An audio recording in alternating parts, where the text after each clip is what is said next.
What's good? What's good? What's good? It's your buzzing cousin Ghost Boogie. It's B-Boys Underground, episode number 52. Tonight we got special guest DJ Will Squeeze in the house. Looking forward to this. One of my family from the old Third Finger Pool record pool days. And with that being said, speaking of Third Finger Record Pool, you can't mention that without mentioning G Dash Fresh. What's goody, fam? Third finger. What's up, y'all? G Dash Fresh in the house. Hope everybody's doing good. All my B boys and B girls. We're doing again Cincinnati. Yeah, we prelude. We're gonna be having more of the third finger DJs that help get this thing going here in Cincinnati. We got DJ Will Squeeze, DJ AK Scuzzy, one of my main mans. Been down with the third finger backbone and a lot of other things we did, radio, scribble jam, all that good stuff. So we're gonna have a good time chopping up with him. And we got Mad Ways joining us as well. So let's get it going. Absolutely. We got the homie Mad Ways in the house, the motherfucking blue beer. What's goody, fam? What it do, Boogie? What up, G Dash? What up, Will Rep, Squeeze? Let's get rep, into it. repping them Dodgers. I see you. Oh, yeah, let's go Dodgers. What's up, chat? What's the what's the Put them score blue right hearts now? to the air. It's 2-0. Y'all are losing? Nah, we up. I was fucking with you. And without further ado, let's get to our special guest. We got Squeeze in the house. What's goody, Squeeze? What's good? What's good? What's good? Good. How everybody Man, doing? man, salute to you, Chilling. man. What's going on? What's going on? I'm in We here, Well, you got know. we got the purple beard and the blue beard. We got blueberry and purple. oh, look at that, man. Purple beard and blue beard. We got a kaleidoscope, and me and Boogie I got mean, gray. So here we go. yeah, I mean, I got that Michael McDonald Yamo B beard. Yo, whoa, Yamo whoa, whoa. B beard. Y'all move. Up and oh, Lot of mercy. I just didn't expect to have gray hair at this age, but you know. Yeah, it just came out of nowhere. It's like I'm about to Yeah. die. Change colors. Let's go. Change codes and go. Nah, Right. so hey, look, Rip Van Winkle shit. Woke up, it was great.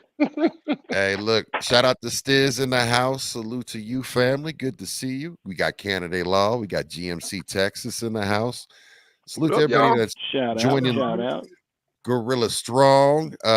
Just give everybody a shout out. We are live on 3 different platforms, and it would be awesome if you guys have the ability to tab up and open up browsers on all the platforms. That helps the algorithm push us out. So on YouTube, we are under B-Boys Underground. Just search B-Boys Underground. You'll find us. You'll find all of our previous episodes. Under our playlist that's called past episodes. So while you're doing that, hit the like, follow, and subscribe, all notification bell, all of that stuff to help us. You folks that go over on you or on Facebook, take a look at the Facebook page, B-Boys Underground. We're live on there. Word. Hit the like, follow, subscribe, share, do everything, share all of this stuff out. And then, of course, twitch.tv. And you look up Ghost Boogie 66, just like it is in my name right there. And you'll get me. And I come to you every day with music content, DJing content, sesh content, got multiple podcasts. So stay tuned. Hit the follow button on that. Much love. We appreciate you. We do this every single Wednesday night at 9 p.m. Eastern, 8 p.m. Central, 7 p.m. Mountain, and 6 p.m. to be more Pacific. And it's time to get into it, man. So, man, I want to call you Will. Yeah, call me Will. That's cool. Will, all right. So, Will, I always ask everybody, and we started off, man, tell me, like, if you could, what is your first memory that you have associated with hip hop? And like, what is that song or album or group? Like, but what's your first memory associated with hip hop? My first memory associated with hip hop was just going to the skating ring that used to be like right on Gilbert Avenue. Like What was the name of that? it was called Roller World. Yes, sir. Yeah. So basically, like I had just really got to an age where I could start hanging out with my other cousins, and they was like, "We going to the roller world." I'm like, "What the fuck is that?" They're like, "You stay there to 6 in the morning." It's like, That's what? the man, the commercials on that place were always epic. I mean, I was bugging my parents and friends until someone would actually take me there. I was like, from the commercials, like I gotta go to Roller World. Yeah. And it was they had some DJs there, but at that time it was just more like I was just looking at the speakers like, damn. Like what? And that shit was coming out. They was playing some roll, bounce, rock, skate. They was playing that shit. That shit was wanging out of there. Then, you know, then one time what really started me to DJing is like I was like feeling the vibe and shit, and then my peoples was like, "We going to this Swatch Watch Festival." It was like a little later. Wow. Watches, baby. So I went there. You know, I had been listening to Run DMC for a little minute. I'm like, yeah. So I was like, damn, they about to perform. And you would be tripping off of this, bro. I was like disappointed because they had 40 ounces and shit. I was like, man, why they drinking, man? Damn. In my mind, that because I was young, and you know, that's what I year was was thinking. this? What year was It this? had to be like 84. How old were you? I think I was like maybe 12 or 13 years old. Okay. Yeah. That was like that was when I realized that, you know, it's a whole nother world. Motherfuckers be drinking and smoking and shit, but they still be doing shit that's considered role model roles and shit. Yes, sir. So I was like, damn, fuck it. I guess that's what they do and shit. But I ain't doing that shit. So, but you know, I saw Jam Master Jay on the turntables, and that was it, bro. Like Jam Master Jay, okay. So it was Jam Master Jay. Yeah. All right. Jam Master Jay on the turntables, and that was it, bro. Like, and he was battling. What was that other DJ? It was LL's DJ. They was like doing a little battle. Cut Creator or Cut Creator. It was like the Swatch Watch Music Festival. It had Run DMC, the Fat Boys, LL Cool J, and what was the other group? It wasn't Public Enemy. Houdini or Houdini, yeah. See, Friends. Yeah. Yeah, that whole era. That was the era when you get out the concert, there's somebody with a minivan with speakers hooked up, just riding down the street banging that shit. Like, nah, that was before minivans. That was a full size van. Yeah, that was one of them bitches with the shag the carpet, big ass Jensen speakers in that motherfucker. Murals on the side of curtains with the little balls on them, and you know, the cargo that vans. I was, that influenced me. Seeing him made me just like, okay, I got to get some turntables. So I had knew about, in Avondale, it was a couple of places where everybody moved out of these apartment buildings and left everything. So I went through there and found 2 of them old ass turntables where the needles flip over and shit. Got me some speaker boxes, took all that shit back to the crib, and I put that shit together. And it was just, So you salvaged your first set. I salvaged my first set and made my mixer out of a milk crate, bro. Now that is hip hop. That's hip hop. That is hip hop. Like, oh God, like I wish I would have took pictures of that shit. Only person that probably could be a witness to that shit is Barry at Busy One. He used to come over my house and listen to me scratch and shit, and then he'd try to get on and scratch too. We used to be like just on the little box I made out of that shit, man. That shit was hard. But yeah, so from there, man, I just as the years went on, I got to college and started doing parties for the Qs. And that's when I started seeing money. Like, oh shit! Started doing college parties. It was over. Which college? Where was you doing DJing at in college? It was at Wilberforce University. Okay. So I started doing all the frat parties and shit. But in high school, we used to throw little house parties, but it was like in Walnut Hills. We just throw a party on Staten, and about 60 people come, but it was like the stomping grounds and shit. But it was just turntables was like the 1200s was it just came out. It was like people was like, damn, we gotta get a 1200. Like we was right there, bro. And I didn't even know all that shit was going on in New York with all that shit getting burnt down and all that shit happening, man. That shit was crazy. Oh, in the Bronx and whatnot. Yeah. Yeah, in the early 80s, late Hmm. 70s. Yeah, I had no idea all that shit was going on. I know my mom we had went to go visit one time, and we ended up turning right back around because yeah, that shit just went south. We put our luggage in there in our sister house. We went to the store, came back, and everything was gone. They furniture too. It's like Damn. damn.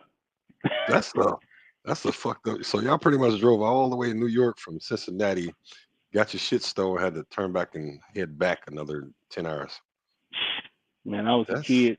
I slept, but yes. well, shit. But you They had stole. some angry ass adults. You I some bet. tense ass car Boy, ride. that's And they the stole. And they stole your pillow. man. They stole every piece of luggage that my mom and them took upstairs, bro. It was like That's so damn, sick. and robbed their house like they shit was empty. The furniture, everything was gone. I said that had to Mm, be somebody. I was young, bro. I didn't really think about it till later, and like, damn, right. What's the song? New York, big city of dreams. It's New York ain't what it seems. Oh, so That's what a was first. crazy, man, I was killing it in college. I used to be like when I got out of school, I started DJing the college parties, even though I wasn't going to school there. I was just going up there doing them, and then I started doing like a few bars in Cincinnati. Hmm. Started with like a hole in the wall bar called Martin's. It was I know over. Martins. Martins. I remember Martins. Yeah. I started there, and then I just used to just stick to the routine, man. It was just I had a system with this shit, man.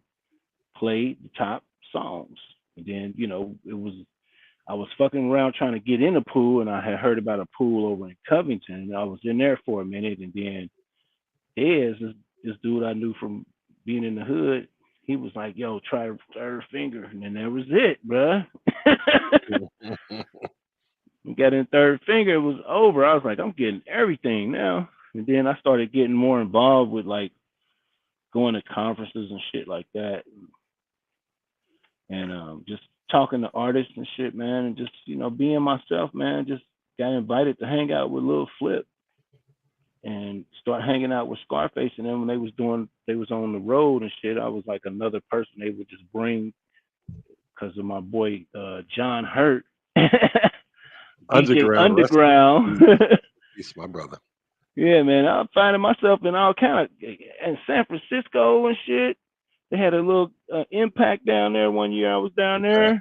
there. Yep. Shit, we was in Dallas one year. Yeah, that shit was looking great. And then Lil Flip and them was traveling, bro. We was on the road with them, and they was working. Like a lot of people be, yeah, he did all that shit in them videos and had all that. I still drank on my clothes. He really can do that because the motherfucker was putting in that work. I'm talking about as soon as I got there, I hit the ground running boxes to UPS orders and shit, bro. Like I ain't never seen no shit like that. And yeah, that's he definitely was doing what he was supposed to be doing and shit. So got Yeah, back to the actually. city, you Hmm. know, got back to the city and just really pushed this record out here to the point where he got a little recognition for it, but he ended up getting the deal and doing his own thing and shit. Yeah, I reached out to some of his people, so we should be probably in the next month or so getting a little flip to his people said he's down to jump on the B Boys Underground, especially with your ties to Little Flip and the work you did on help break that record. Hell yeah, man, that was crazy. We was breaking records and really didn't understand the business side of it. So it's like a lot of the artists that's out now that's hot. It's like they don't even realize that we really had a lot of pull. Keep playing your shit over and over again. We was really pushing everybody's shit, man. And And we had and we've talked about it before. I mean, like from a DJ perspective, like breaking a record. What was your approach to when like, hey, this is the record we're trying to break, whether you liked it or it was something that came down the record pool, or what was your approach to breaking new music, new artists? well, first I would just I just basically just throw it on. Like I just a dry throw it on to see what the fuck happens. You know what I mean? And sometimes you do that and you realize that that's that record. And then sometimes you put it on and you be like, this is gonna take a little while, you know. But And it's then the same. It's you just programming people. Once you realize the position you got behind these turntables, like you really can push your shit. You just have to be a likable person, you know. You know, or your style may be being grumpy or something, you know, whatever is working for you. People grumpy like ass that DJ. though. I hate you bitches. Play the last of my music. And there's DJs like that, bro. That's what's so crazy. It's I've seen it. DJs. I've seen it. I was like, what the Oh, fuck? I've witnessed it in the like I've been in the booth with some of these cats. I'm like, like DJ bad ways. Fuck all y'all bitches. Yeah, DJ And don't then bother throw me. on the Fuck jam and everybody go crazy, like like what the fuck? But yeah, it just varies, man. And you know, being in the city DJing, like it was a point, man. I was DJing 7 different clubs, 7 days a week for about 5 or 6 years straight, bro. So just running through song, I had plenty of times to break records, bro.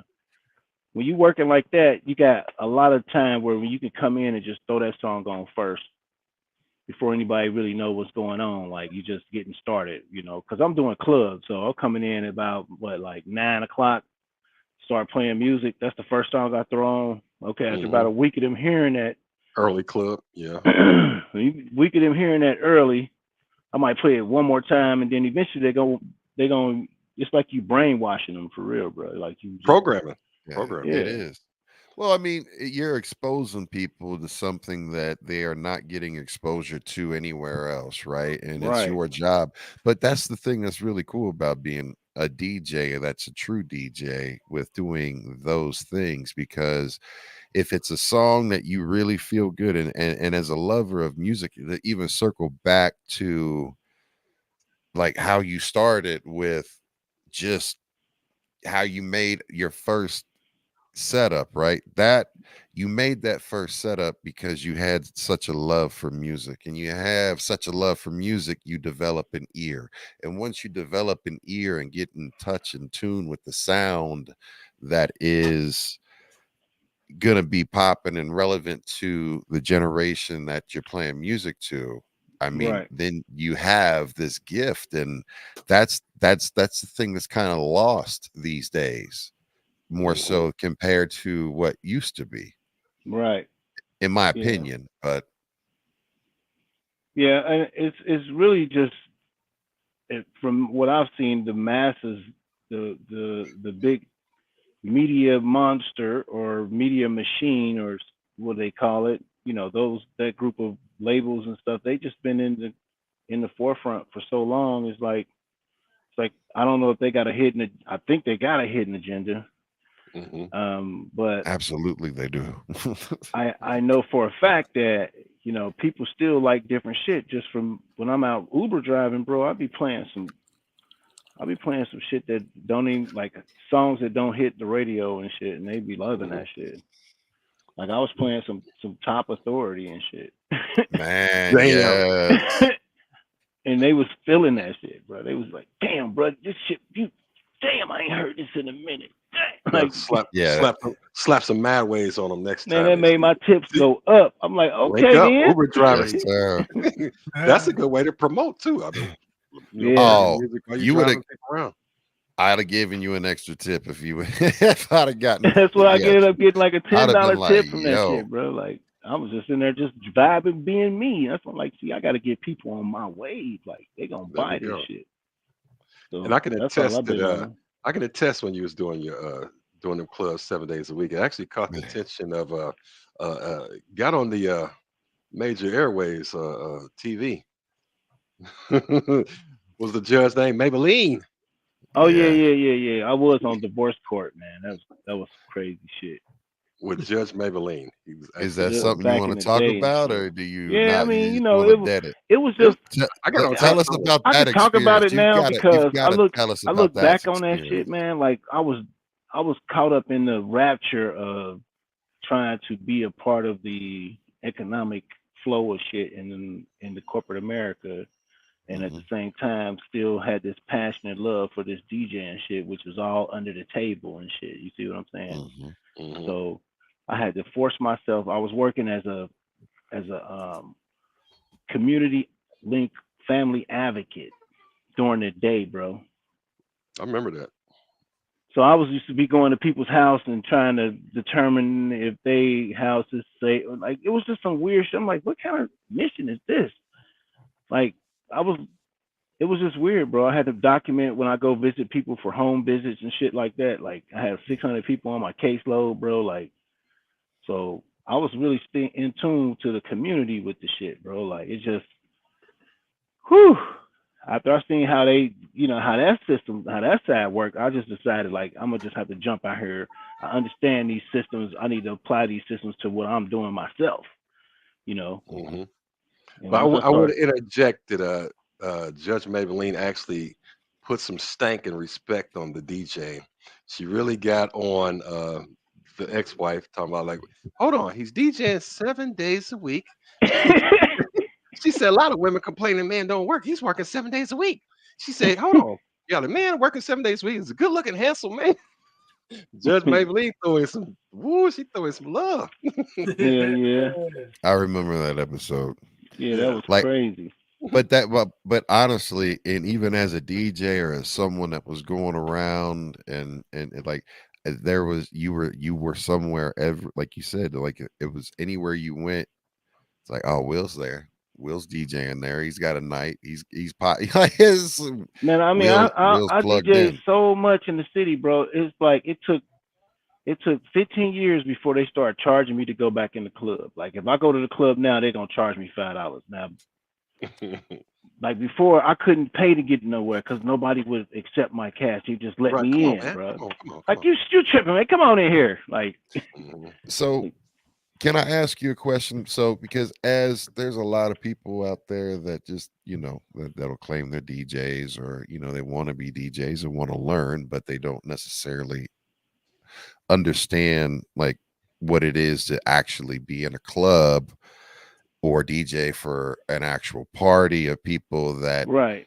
you don't know. They're paying you to do a service and and especially in Cincinnati, man, you get your ass kicked as a DJ if you were whack. I mean, there Oh was, yeah.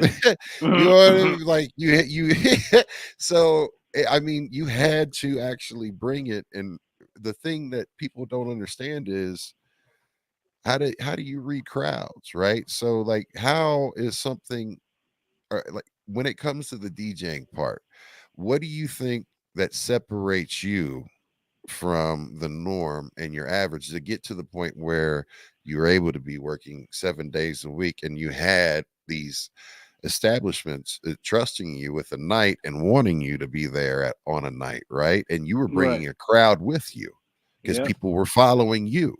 Yeah, I had like at least maybe 60 solid followers.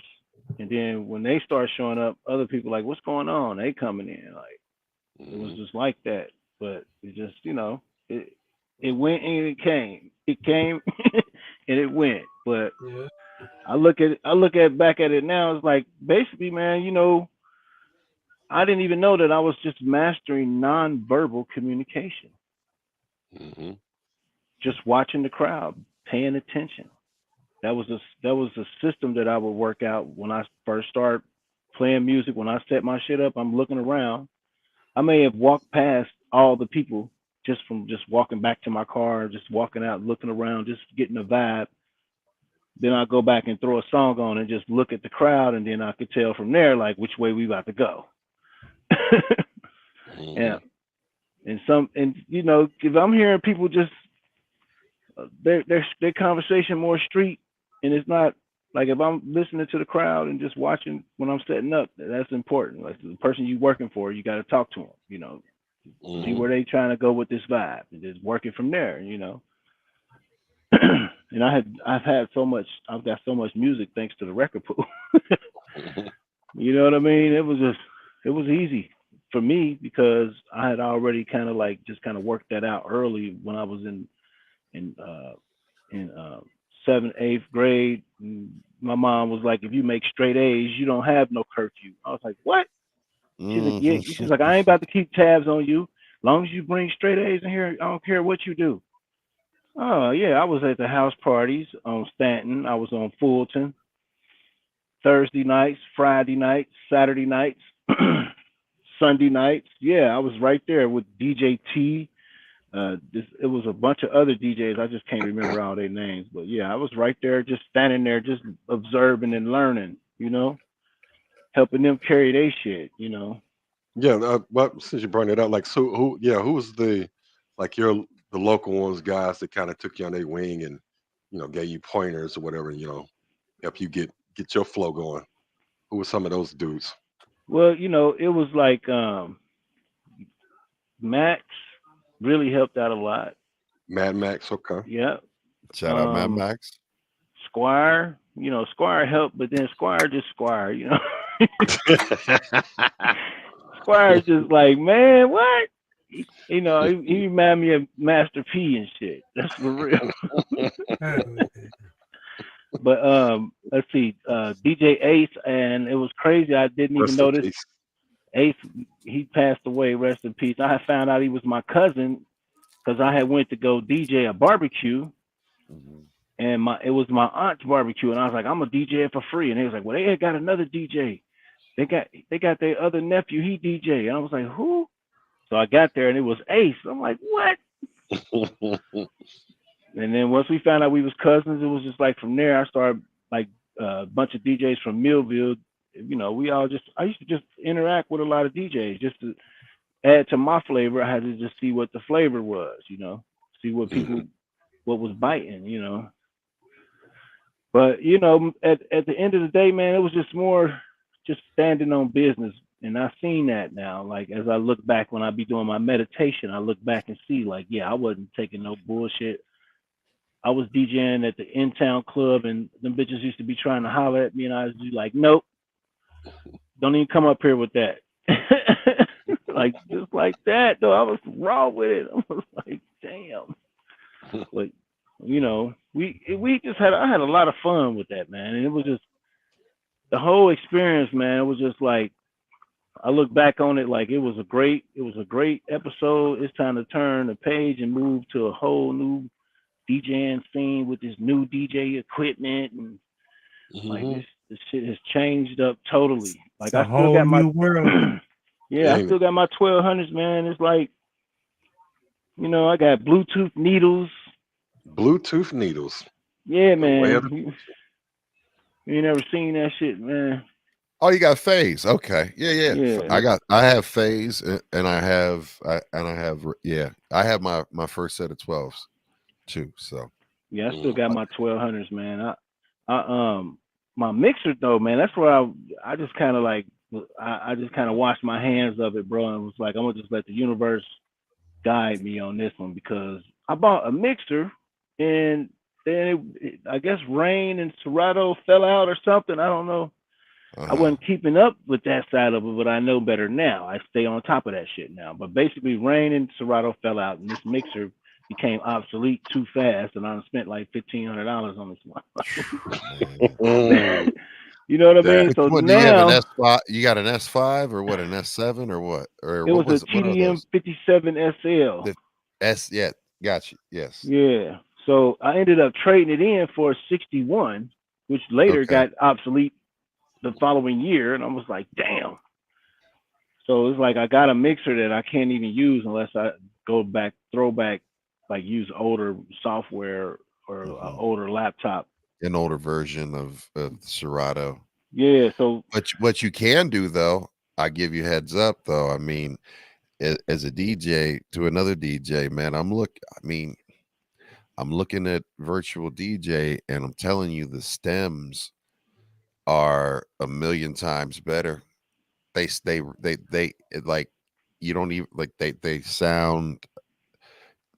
Try it out. Do your free trial of record or not record box, but virtual DJ, and listen to and load up and listen to the stems. Like especially one of the songs that it gets real. It sounds real compressed and all. What it means. Try it and then see and put it in on the virtual DJ and see the difference.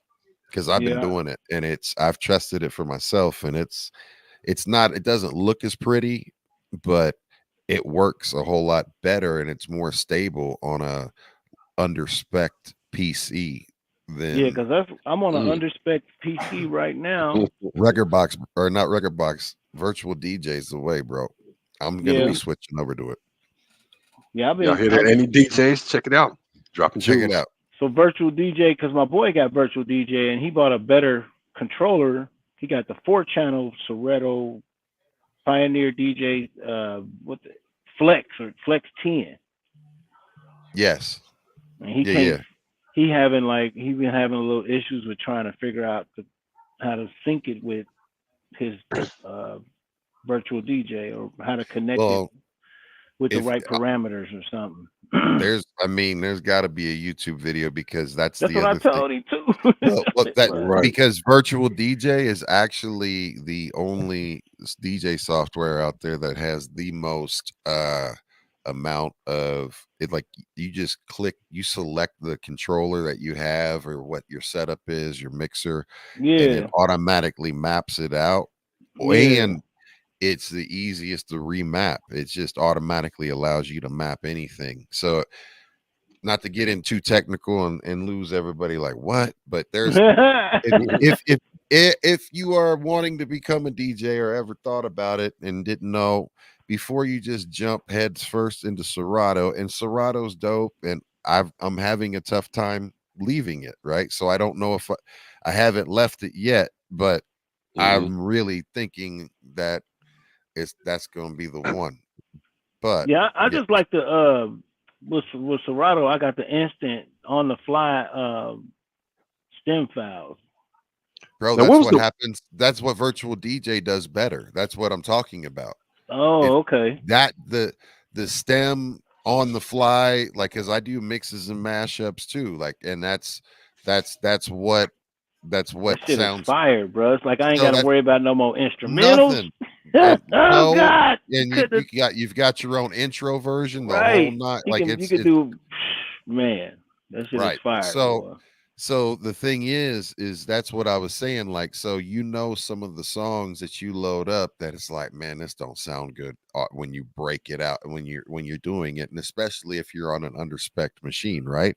Right. So when you take it and you take that same song and you do the same thing and do the same mix and you do exactly that on virtual DJ, it doesn't look as pretty, but it sounds better. It sounds sounds better? way better. It's like, listen, I'm not going to go ahead and spend all of your computer's resources looking pretty on your screen and wasting all of this stuff, right?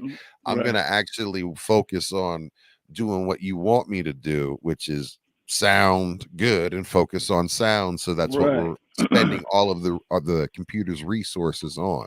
They just had to do Yeah. a better job of the AI that they use, the technology in the background, because they were the first ones with it. Serato Oh, was the okay. last. Serato was the last Yeah, to because some have of their them stems be some of the stuff I stem, like when I stem Michael Jackson, some of that shit don't. It sound like you because can he's kind of still mixed hear in it. so much. Because he's mixed because he's doing all of. I mean, think about it. His voice is part of the percussions. He's Yeah, doing getting that full synths. breakdown is going to be tricky. He's Yeah. doing the bass. So the algorithm does not know what the hell to do with Michael Jackson specifically because it has his voice is the actual part of the Yeah. songs Yeah, itself. Yeah, putting all that Yeah. you're the little right. You're scats, right. little The scats. harmonies. Just think about the harmonies. He would do a Hmm. whole synth line and it would be no, that's Michael Jackson. That's not a keyboard. Yeah, man. Yeah, man. What You was know, what was that and first one you had that I think he was the first one to bring that around the pool before, was it something scratch so, uh, not Soretto. Scratch, Serato scratch or itch. it No, was vi- it was by Stanton. what was it called? Vinyl Oh, 'Cause Scratch. vinyls, yeah, I knew it was something scratch or something like that. Yeah, because that was Remember? like the first one that came around and like, hey, this is gonna be the new way with the digital format as So the yeah, labels start pushing it. let me tell you. My homie in Clifton that I met this white guy in Clifton. Like one day taking out my trash, and he was like, "You throwing that computer away?" And I was like, "Yep." He was like, "Fuck, man, here, man, give me that, man." I was like, "All right, take it." Then about a day, 2 or 3 days later, he brought it back. He was like, I just put this shit together for you, man. Boom. Took and hooked it up, and then he started showing me like how to like crack software and all kind of shit. And I'm like, what the fuck? This guy's new best friend. Man, it was crazy. But yeah. And he showed you the vinyl scratch? Yeah, he said he was working with a team of people that was making something called vinyl scratch. And he brought the little piece that he made, hooked it up to my shit, and we was trying to get it to work, but I think the Windows version that he had on there, it was something going on with it, but it was like MIDI code controlling the actual files and shit. SMPTE MIDI code. Yep. So after that, because he was hipping me to MP3s, that's like right when MP3s was like becoming so popular, like motherfuckers was like, download me the MP3. He's like, what the fuck is that? Whatever happened to the good old floppy disk? Yeah, right. It was over. Like it was like right during that transition when everything was going to CD. Mm-hmm. You know, the CD market was like you could make so much money selling CDs and DVDs at the club. Like it was crazy. Yep. And they stopped making vinyl, and they just pulled back on the production and the money that they were making on vinyl. Y'all remember that little Sony mini disc shit they had? Yeah, I love them. I still have them. I still use mine. Bro, the homie had it in his car and shit. I had a player in my car. They was, man, I ain't never seen a car player. Now that's you didn't? Those were I missed that. I think I was still driving Pintos and shit. Good point. And you know what? If you did a show like you know, like other than a DAT, your CDs, crowd, you know, dudes getting on the jumping and performing, your CD could skip. Mini disc did not. Perfect thing. And then you could rewrite over them. You know. Yeah, that shit was cold. Still got my mini disc. Hell yeah, that shit was cold. Yeah, man. I remember my bro had that shit in his whip. We used to roll in around his car. He was bumping the Eastsiders and that shit. Like, let's go. Eastsiders. You about to make me take out my Eastsider shirt. Let's go. Shout out to that first Eastsiders album, bro. Come Eastsiders on, pull up. Hold on. I mean, I got a promo shirt that I got. This I was always too fat to wear this motherfucker, so this is from. We'll probably got this came with the promo shirt from Alice in Wonderland. Eastsiders on mini disc. That's a classic story. Yeah, that's dope, man. So, as a DJ, what was your how long did it take you to get your first pair of 1200s? Because you have your first pair of 1200s. It's like I have my first pair of 1200s, right? Like, okay, that's a good question because I know for me it was like a big thing. That's the reason why I didn't get rid of my first set, even when they were broke. Like I just lugged them around. So tell me about that. Okay, so like after DJing, like before I went to college, I had been DJing at home, and it was like. I was like, damn, you know, I ain't really DJing in no clubs and shit because I was not the person for the clubs because they just had so many DJs. But when I went to college to start doing them up there, start saving my money, and then I got my college refund, and yeah, I just grabbed some 12s. It was just like that up right there in Xenia. You bought them in Xenia? So you bought them up near? Okay. I bought them motherfuckers in Xenia. Dude didn't know what he had, so I paid like $800 for both of them. Used or from a store? They was brand new. Like he never like yeah, it was like one of them stores in Xenia. They had electronic stuff, but everybody was in the rock band shit out there, and he was like he felt like that buying that turntable was not a good move for him because he was selling more guitars.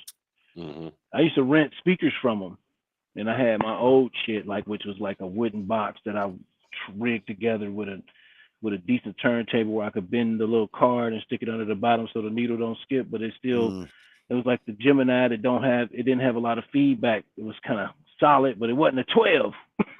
Right. But yeah, once I got the 12s, it was like, man, I'm gonna tell y'all a story. I don't even know who these motherfuckers was, bro. It might have been Kid Capri's people or something, but I was at Wilberforce, you know, and I'd be like, who can DJ? Come up to my room and battle me. Man, these little motherfuckers came over to my room from New York, bro. They was in my room drinking a 40, doing this shit behind their back, everything, bro. And I was just like, Like they bust my head, bro. Like I ain't never seen nobody get down like that, bro. And then after that, I just stayed in my room for like 4-5 days until I at least came at least with half of what they was doing. So yeah, that was one of my stories about, don't ever be talking about who the greatest motherfucker. You get your Get hat. fooled real quick. I got fooled so fast, so you bro. said they had 40s amazing. and they was doing They was tricks doing while shit drinking like a 40. bat meaning bat. I was like, what the fuck? Like, I like bruh. that. What kind of 40s was they? Shit, what's that? I think they was like malt liquor. Probably. Yeah, it was like them. It was some of them was Saint Ives, and then it was the other one. What's the one with Billy D. Williams on it and shit? Colt 45. Oh, a Coke 45. Yeah, works every time. I was a Mickey's head in my youth. Oh, Mickey, baby. they had a little sweet taste. That was my first tattoo. I have a fucking hornet on my leg.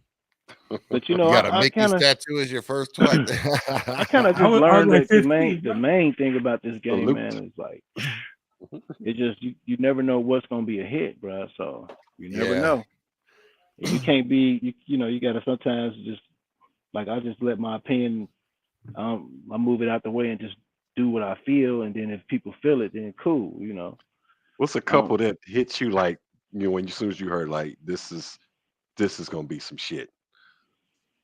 That DOS effects, and that's what I wanted. I was gonna ask. Yeah, that so DOS effects back then. I was like, this shit about to fly right here, boy. Mm-hmm. That was one of them records, and then even back then I was playing shit like Leaders of the New School and shit like that. The PTA songs. I had a little mix for that when I was in college and shit, because it was the college.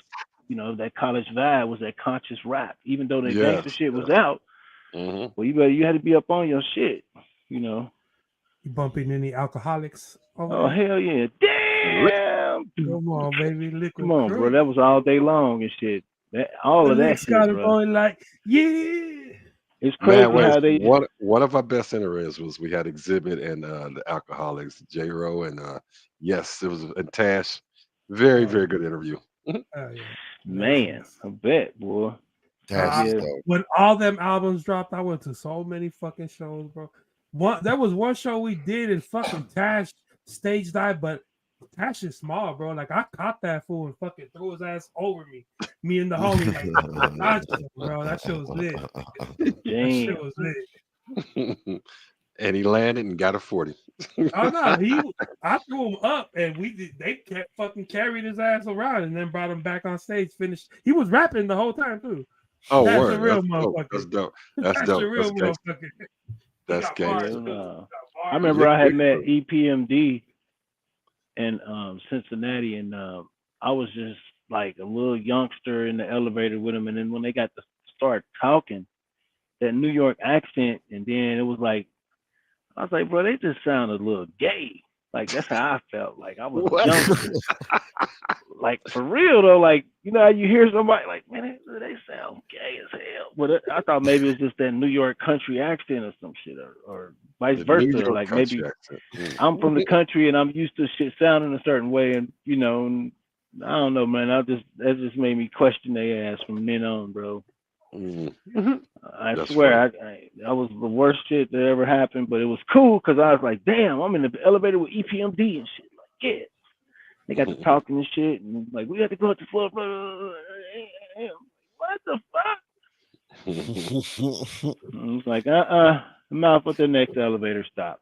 Shit. So let me go ahead, please. Go ahead, finish, please. Oh, also I have met JJ Fad and Snoop and Easy E when Easy was doing that tour with JJ Fad and them coming. JJ Fad. Who else was it? It was the Easy E tour. Yeah, they had that song with Supersonic, the Supersonic tour. Supersonic out, yeah. That was pretty cool. And then I think back, like I remember meeting them on that fucking tour bus, and it was just like meeting some motherfuckers from the hood. And it was actually, after watching a couple of their documentaries, they said, yeah, they got a tour bus and drove from the hood and and was doing shows. Like they ain't live in Beverly Hills and shit. Like damn. Like the game done changed, boy. Them niggas is on a shoestring budget doing a chicken wire circuit. God damn it. He said the chicken wire.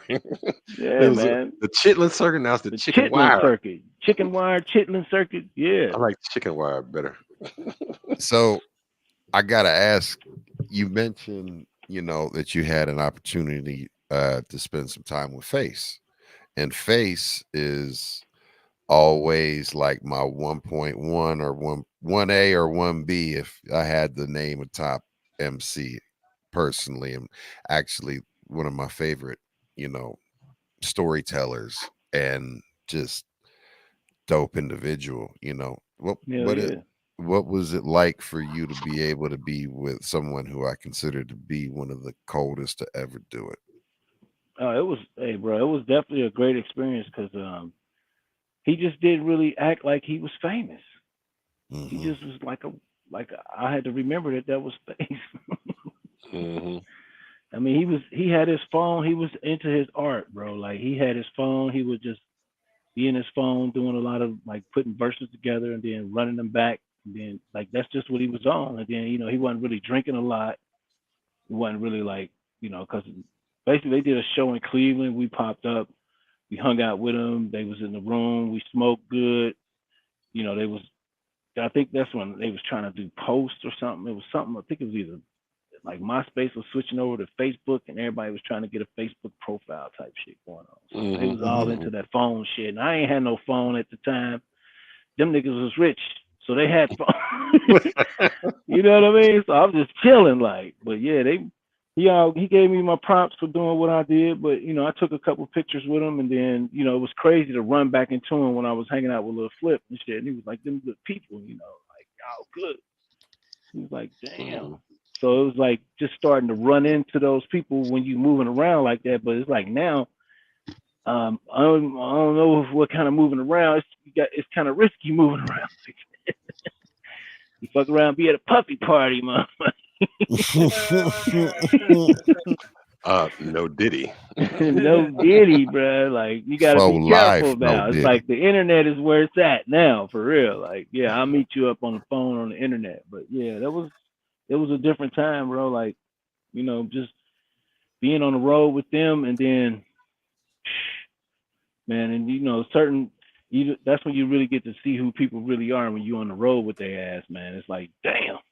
But facing them was, they had their own little shit going on, one car ahead of us. And you got all these people that's in Face Camp, and we all on the bus with them motherfuckers, and they wild as hell. They back there doing all kind of wild shit, But it wasn't no puffy type shit. Definitely wasn't about That wasn't no 1,000 bottles of baby oil. No, none of that, boy. That shit. That's a slippery slope right there. Man, I ain't gonna even lie.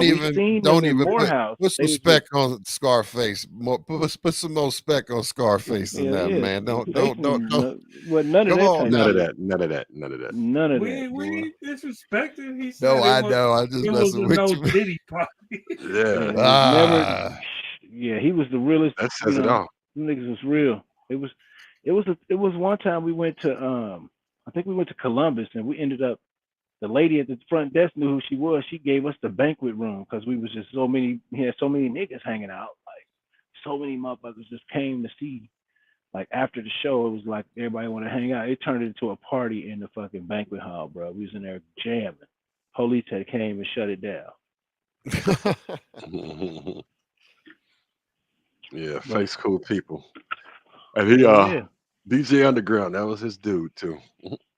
Yeah, Underground, man. This guy, man, he was the best thing that ever happened in life, bro. Just to meet him, and because if you go by the way he looked, you ain't gonna meet him because you're gonna be fucking scared to fuck with him and shit. But once you get to meet him, he a cool ass nigga, like for real. And he just a straight from the hip type of guy. I remember somebody disrespected his wife, and he just knocked dude's whole table over, like, and that's you can't do that to people, man. It's just like he living, you got to be an honorable citizen while you living in this country. You cannot be dishonorable. That's some dishonorable shit, disrespecting somebody's wife and shit. So yeah, you got what you deserve and shit.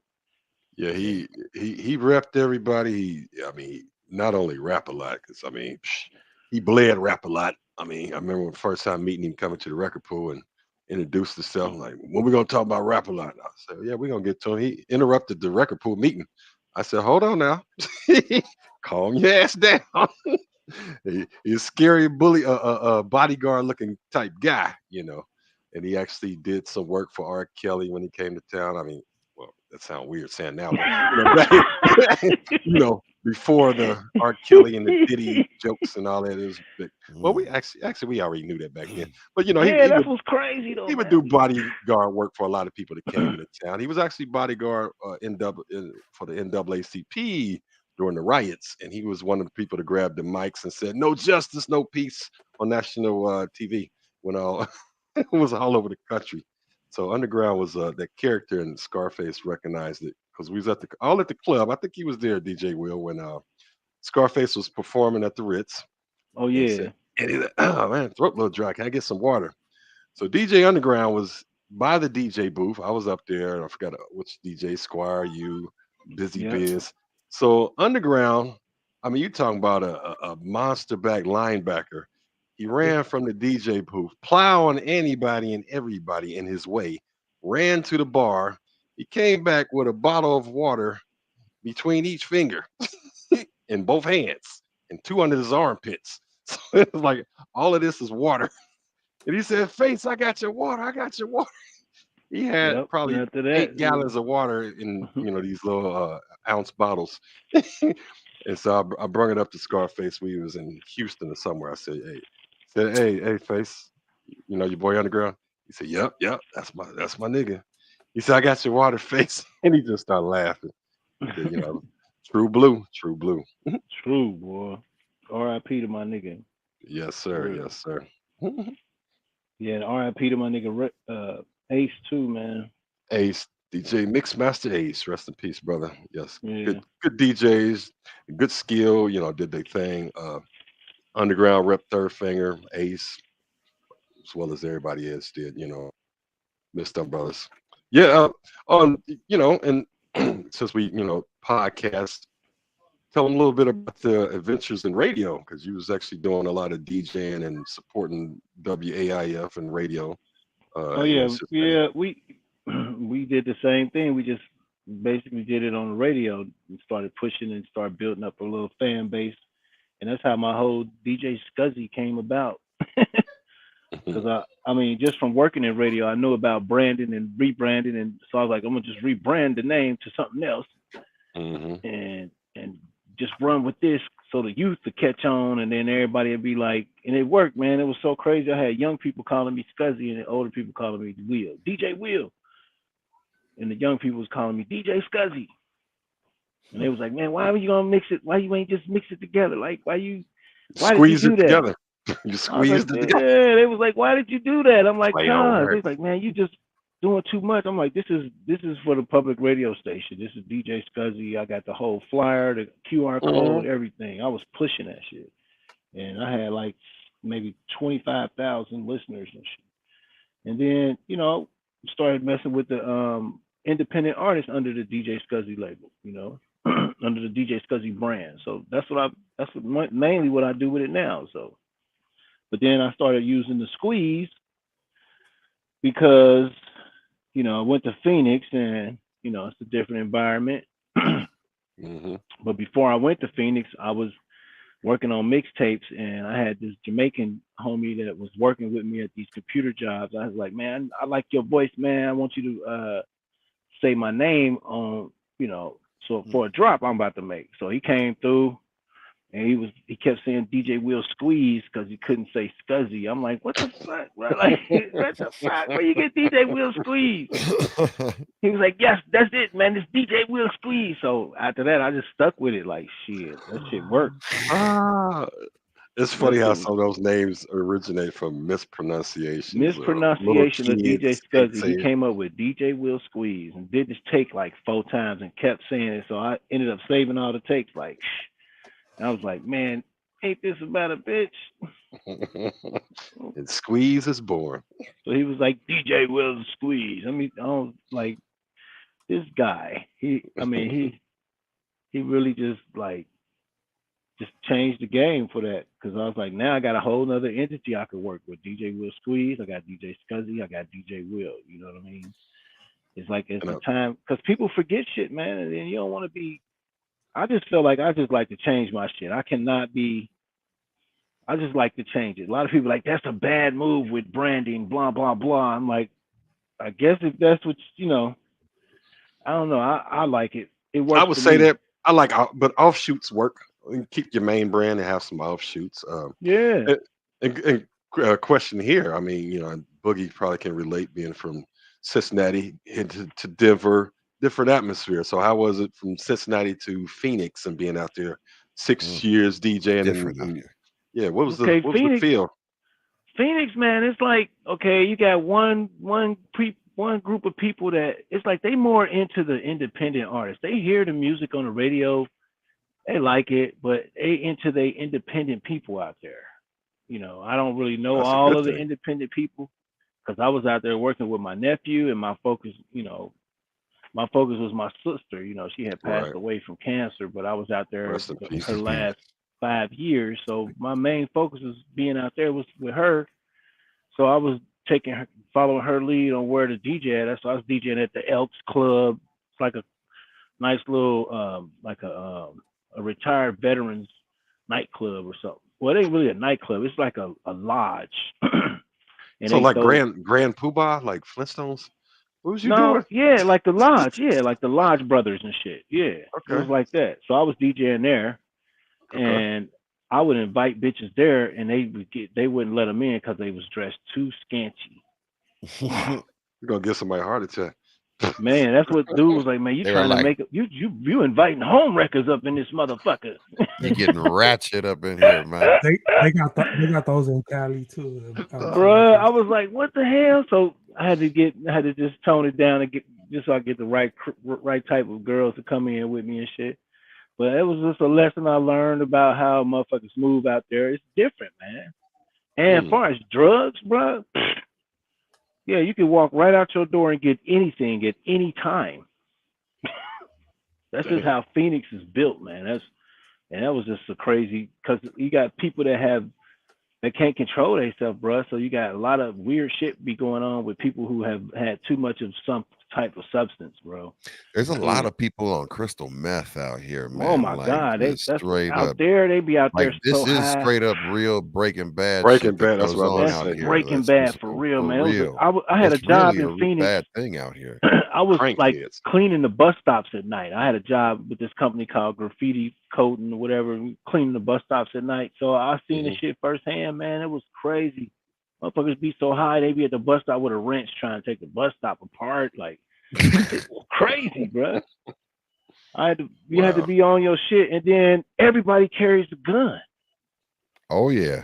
So you can't be talking shit to people like you can in Cincinnati, because you know, chances are they probably ain't got a gun. But now everybody here got a gun just about. But out there, you have to really watch how you talk to people, because you don't know if they strapped. You say the wrong shit, and you know what I mean. And here's a gunfight at the fucking Circle K, and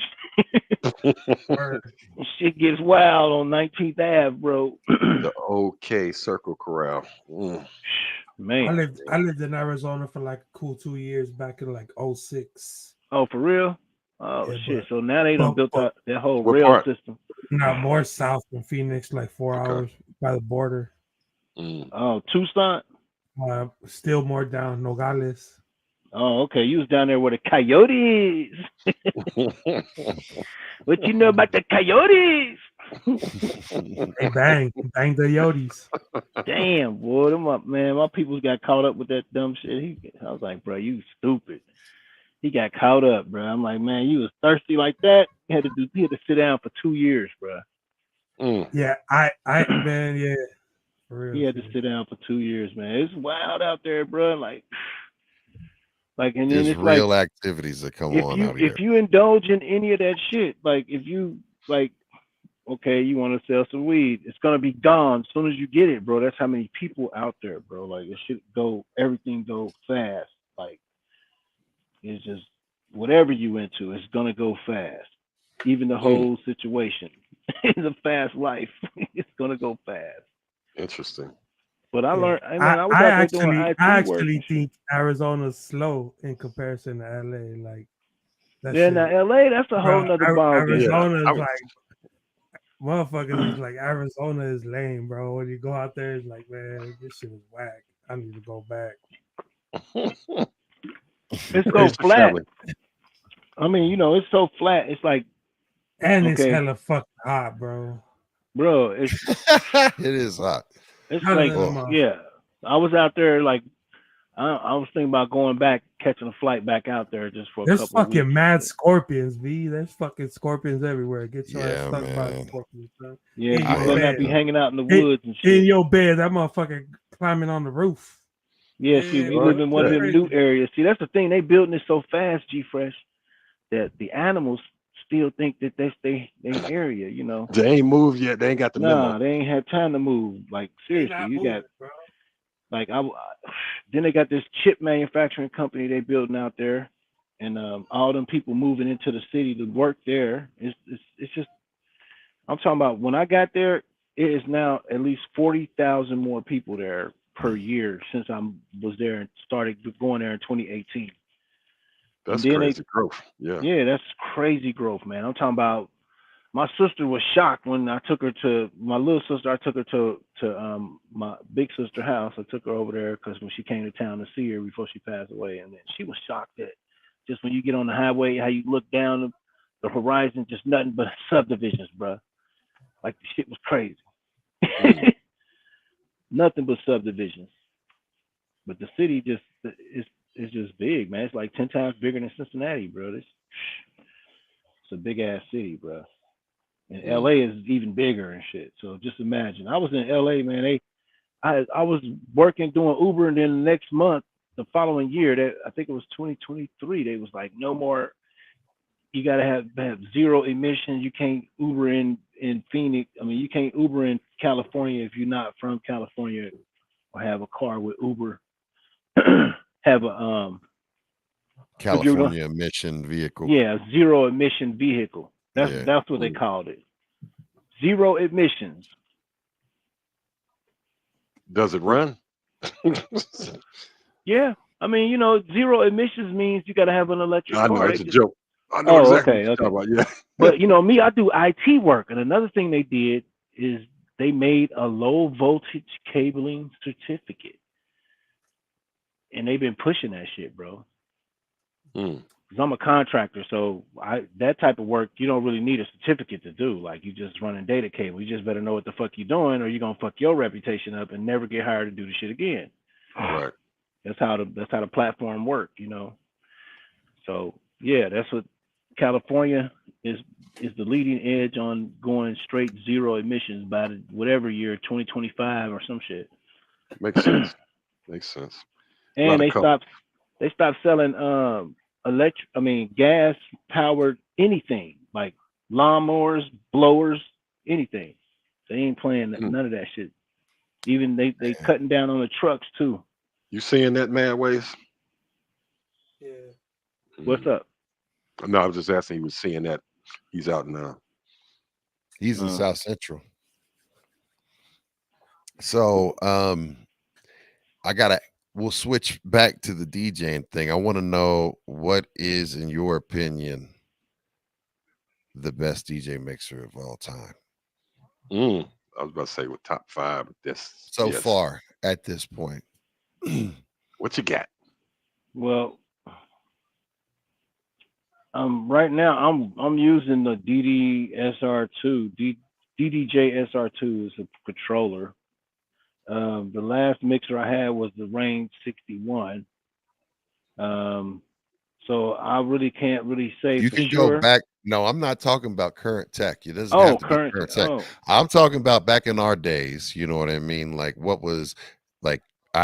You can even say, what was your first actual real mixer, and then, but what is your opinion? Yeah, I had a realistic. The realistic. Everybody has. That's exactly. That was it. I begged my mom and dad for Christmas. I couldn't wait till they got me that damn realistic mixer, man. And I got the realistic mixer on DJing little parties in the high school and shit, man. I just saved the money because I ain't really know what the fuck to do with my money. Everybody was buying beer and I wasn't drinking, so I wasn't spending my money on nobody beer, bro. Right. But yeah, so the realistic mixer was definitely and then you had to get you some of those preamps with the little red lights on them and shit. Yes, sir. For each turntable. You had to have that, bro. That shit made your shit hit hard. Especially when you playing that old school motherfucking that LL whole album, we running that whole album and all that fucking feedback. We put that little thing on there and clean that shit up, man. That shit sound good. I wish they had something like that now. That was an easier system, or like something that they still had for the ability to do. See, I think that now it's becoming, you got to pay into a subscription to something. You can't really just have a standalone system and have it integrated properly without having to pay. It's like they done blocked you from just being able to do a lot of shit without having to get into a prescription. Even the software you're using for Serato, you got to pay on that shit. Like, or the piece of equipment has an unlock that it comes with, right? Right. You know what I mean? Yeah. That part. So it's like, yeah. Like what the fuck? So it's like you really got to be. I mean, I don't know if they. I don't know. It's like for a hobbyist or somebody, yeah, that might be a difficult task to just maintain that shit, you know. But for somebody who's really in the game and shit, it's just like making them, yeah. You making moves, you're gonna have to have like even the record pool shit. It's still a record pool out there. Yes, sir. Which ones do you use? Which ones are you a part of now? DJ City.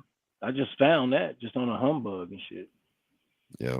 So a lot of what I'm gonna do is just compile a source of top 10 and just, start sharing and spreading that shit with the DJs that I know out here, and through Third Finger Record Pool, we just gonna have meetings and talk about a lot of shit and really just make sure everybody can get the music that they need, That's really the whole goal of it at this point. And then it's iconic. Good shit. Yeah. And being able to find like independence, new up and coming stuff.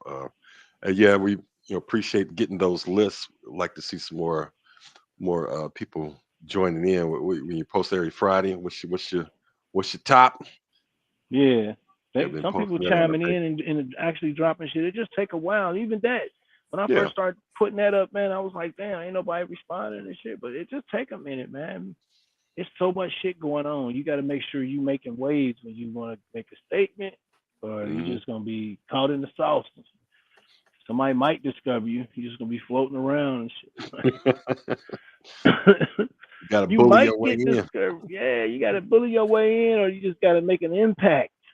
That'd be the thing. I had a question, DJ wise.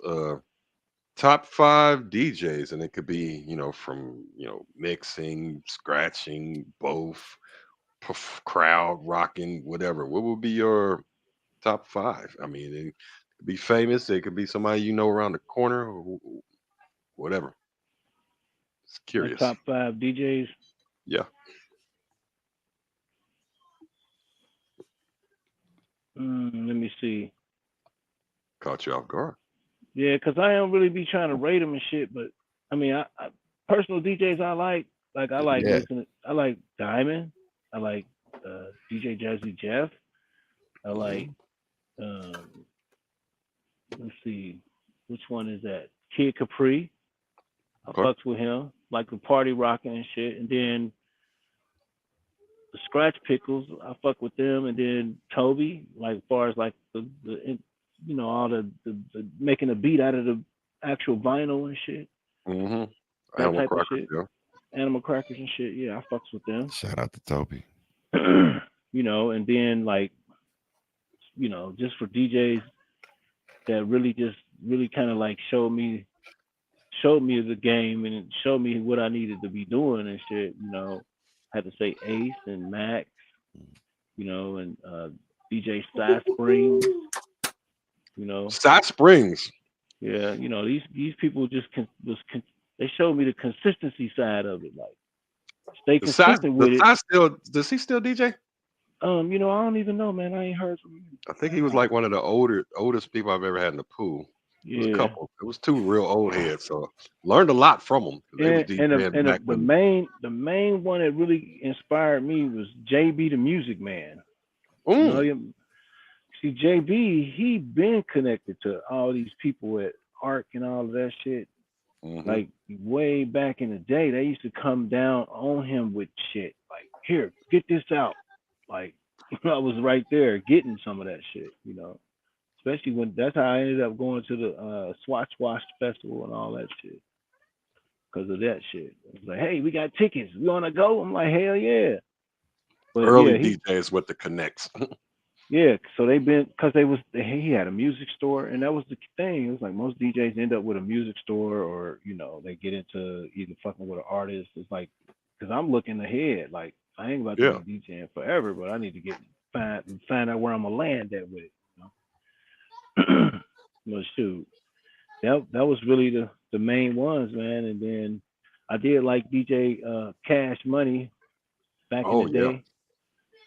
He the one scratch with his Nike or something. Yeah, he was doing a lot of little, you know, because that shit was like, we was really in the city here. We was really doing that type of shit, man. It was like just a few people that really stood out. I wasn't like, I ain't stand out a lot, but I did what I had to do. You know what I mean?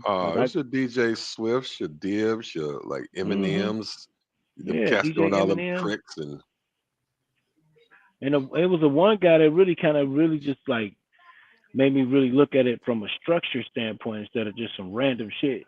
DJ Taz. I don't know if you ever heard hell of yeah, him. Taz. Oh hell yeah, Taz was like Taz sat me down and was like, bruh, if you don't know how to fucking count beats, he's like, you can freak it, and you've been freaking it, you've been doing it, but if you knew how to count beats, you would be 100% more accurate.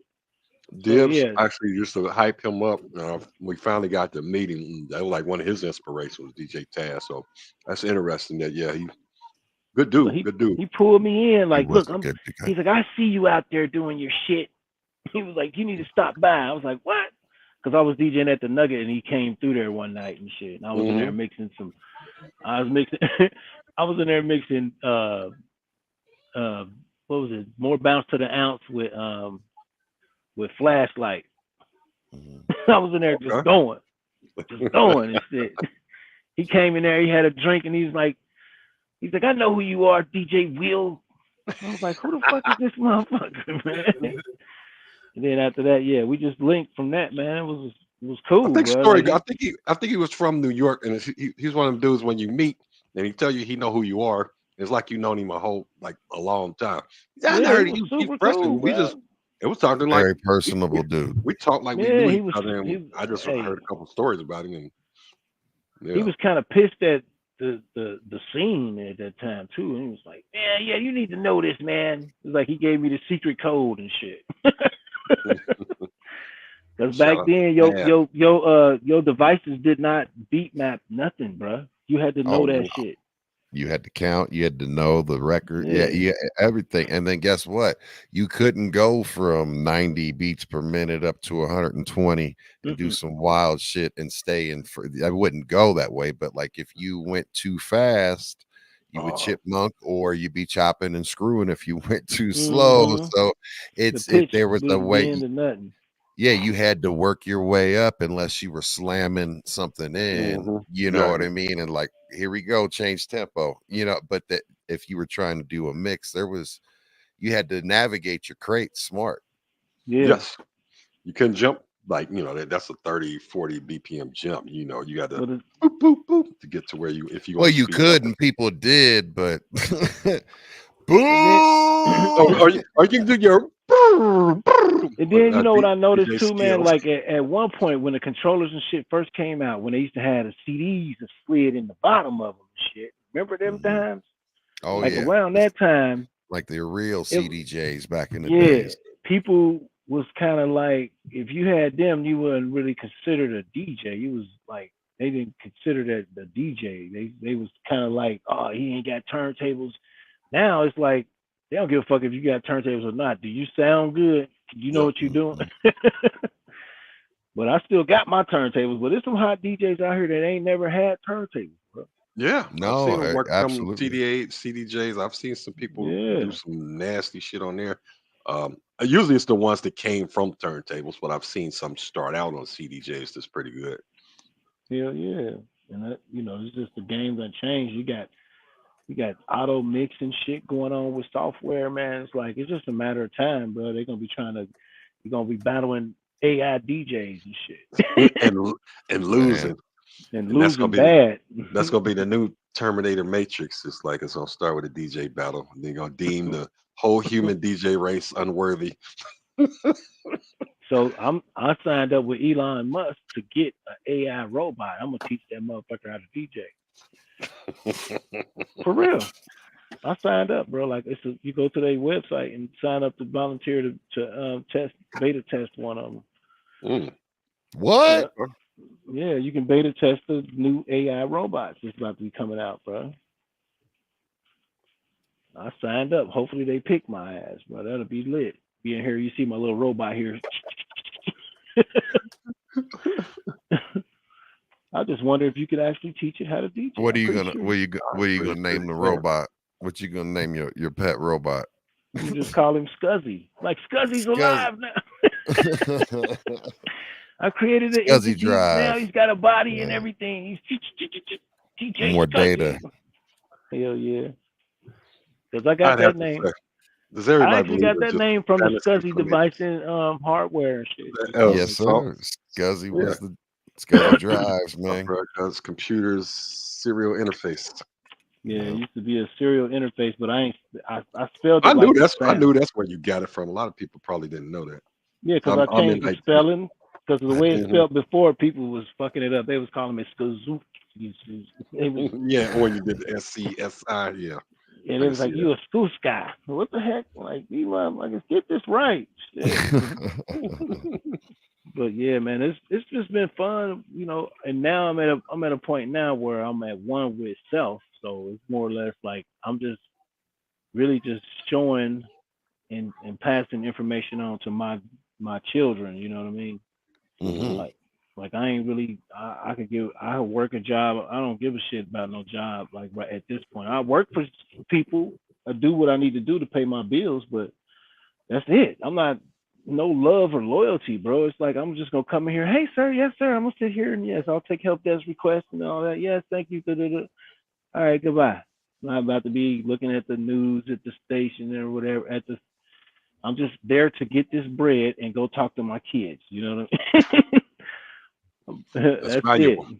That's valuable. Because at this point in life, bro, it's like you cannot be afraid of the future, and the future is our children, bro. Like for real. Like I hate to sound like one of them kiosks, one of them little commercials. We are the future. Yeah, but that's the truth, bro. And people be mistaking that shit, man. They be treating these little young people like they ain't shit, man. That's your future. Respect them. Show them some respect. They're gonna respect you. I don't care what kind of situation they in. That's the problem. They ain't getting that respect.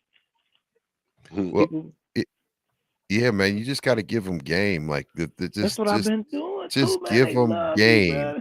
Yeah, just talk to them like they're real people, right? Like people that talk down to children and like no that normal conversation. No, it's like look now, look here, young blood. I hit them with that sometimes. I'll be like, they be like, man, you think I should get involved with that? I'll be like, if you asking me, that means I have to tell you no, because you really shouldn't get involved with that kind of shit, bro. Now, if you was gonna do it, you would have already done it. So you need to change what you're doing. Change it up, bro. There's more than one way to get it. You ain't got to do all that. I done said that a lot out in Phoenix, bro. Yeah. These motherfuckers sleeping at the bus stop, bro. Like, shit crazy. So it was a pattern of motherfuckers just coming from Chicago, going to the bus stops in Phoenix and just staying at the bus stop for about 2-3 weeks and then going back to Chicago. What was the purpose of that? They was coming down there, getting the pack, banging it, and going back. Oh, I got you. Okay. Flipping. Yeah, bro. That shit was crazy, bro. It was just phenomenal. Like just in record groves of shit, bro. Cause I'm going to the bus stops every night, bro. I see this shit like I'm like, damn. Motherfuckers at the bus stop posted up, parlay with blankets and shit they done stole from the Dollar Tree and shit. Like they don't give a fuck, bro. Dollar Tree blankets. Nigga, they was at the bus stop. They done decked the whole bus stop out, bro. Like, I wish I'd have took some pictures of that shit, man. That shit was just unbelievable. The Mexicans, these motherfuckers be at the bus stop, bro. They don't give a fuck. Or the Indians. You got the Indians, you got the Mexicans, and you got the black folks at the bus stops. So the Indians, they turn the garbage can. They get all the trash out of there, burn whatever they can, and then start putting wood in that motherfucker. Start cooking on that motherfucker, bro. On the garbage can, bro. So I get to the bus stop. I gotta clean all that shit out, spray paint the motherfucker, and, put the garbage can back together and shit. I'm like, bro, I can't be doing that shit. And then it just got to the point, bro. I just stopped. I ain't gonna keep cleaning this fucking garbage can like that, bro. That's their grill. I don't even fuck with it. I just get in the bag and go to the next bus stop. Y'all done, clean that shit up, bro. The garbage can. Like this is now the grill. Like it's the community grill. That shit was crazy, bro. Especially during COVID. You gotta think, bro. It was COVID. Shit was crazy, bro. Like I don't know what was going on up in Cincinnati. When I was down COVID there, garbage can grills. I can tell you that. Man, that shit was crazy, man. They used to not charge. It was free to catch the bus, man. All the fucking everybody that was it was just mass people out, bro. I used to try to catch the bus down to my nephew's house from my little girlfriend house I had out there and shit. I used to just catch the bus down and come back up and shit, just back and forth and shit. And then it was like, okay, it's getting too bad. I just have to be masked up. Like I ain't even about to go because there was just so many weirdos out, bro, during COVID. It was like crazy. But I DJ'd a couple of little spots out there, man. It was pretty cool. And they got a whole hip hop scene out there, bro. Everybody out there basically is most of them independent artists, and they really be having like a nice little a plan. They come up with a plan and they out there. It ain't nobody. I ain't really seen nobody just sitting around in hip hop out there. Like they really be trying to touch with you kept in touch with any of the scene out there? Just curious with them. I'm trying to think of any, ones that then popped off, from out of Phoenix. I'm trying to think of any y'all have any names of famous Phoenix or Arizona rappers? Yeah, I don't even know any of them offhand, bro. I ain't gonna even hold you. That's worth not offhand. Yeah. Like, my nephew out there, he from Cincinnati. He don't even claim Phoenix like that, but he from Cincinnati. He just got a house out in Goodyear. He be throwing mansion parties and shit. Matter of fact, the other dude, he be doing a lot of shit out there too. What the fuck is his damn name? He a big dude. He came to your show. I forgot his name, but he do a lot of parties out there. Let me see if I can pull it up. I had heard of Willie North Pole. They said Phoenix rappers. Willie North Pole, Futuristic. Yeah, I think it was a lot of like Soul Point and Marley G. Okay, so it was some drama with a couple of them with this video producer. G-Eazy, he's from out there. Yeah, he from out there too. But it was some crazy stuff going on because we had hired this photographer, but he kept not photographer, this videos dude to shoot videos. So we ended up coming back to Cincinnati, getting somebody from Cincinnati because dude was he was helping these kids do videos that was dissing other people in Arizona, so they was on his ass about that. Like, don't be doing that shit. Well, they're fanning flames. Yeah, I don't know what it was about. Sound like they was trying to build something a little more positive than what he was doing. We was on doing more positive shit. And then people like that, we run into people that know how to do certain shit. We see how they move. It's like, nah, we ain't even trying to fuck with y'all. You know, because we ain't trying to be a part of that where y'all. This ain't about to have us in no setup and no trap shit. You know, we in a whole nother city, so we had to move a certain way. But there was a few people that they did do some songs with. You know, Kill Will and them was out there really just like moving around with all of those locals and shit. I did a couple of songs with a few people I met out there. This guy named Rise, I did a song with him, but that whole thing. That was on the chat since somebody said Phoenix has rappers. there's some rappers out there, man, and then a lot of them ain't really from Phoenix. So the actual rapper that's in Phoenix promoting is different than a rapper that's from Phoenix. Right. Phoenix, I don't know, man. The original black folks that I met that's from Phoenix on the South Side, they seem to like be caught up in the matrix to the point where if you ain't talking about retiring from a job and working for the man to get, it's like they all work and retire. That's their own. They don't think about. Nobody has an entrepreneurial spirit down there that I Point ran A to into. point B. Yeah. They all go to the Elf Club. You know what I mean? They go to Taco Tuesday, and they all go to this. It's another bar they go to, but that's it, bro. It's like predictable. Predictable as fuck, bro. And I don't move like that, so I could not. I DJ'd in there like 3 times, and I predicted that I would be gone and was up out of there because I just couldn't do it, bro. I wanted to throw my own parties and shit. Well, with that, let me ask you this question. And then we got something we always do with every guest. Our co-host that came up with who you with, but before we do that one, greatest DJ moment. What would you say that would be? Oh shit, DJing at the barn at Wilberforce University. At the barn? At the barn. And then Tell me about that. I don't know. That was like 4,000 college students, bro. Damn, that's a nice chunk. That barn was so full that the speakers and the walls were sweating. And then you had like the infamous circle in the middle of the dance floor. Then around that group of people in the middle was a circle of people stepping.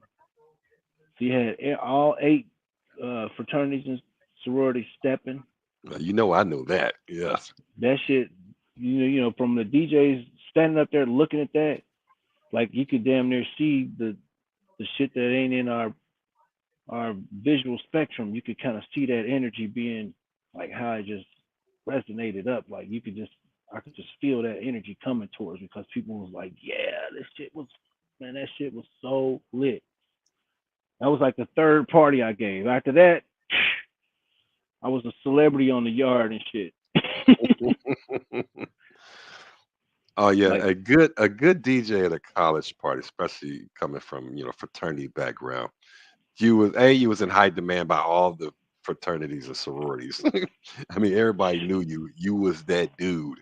I mean, I remember all the DJs that DJed the parties at UC and then going to Ohio State, Wilberforce, Central State, Wright State. I always remember them. Kentucky State.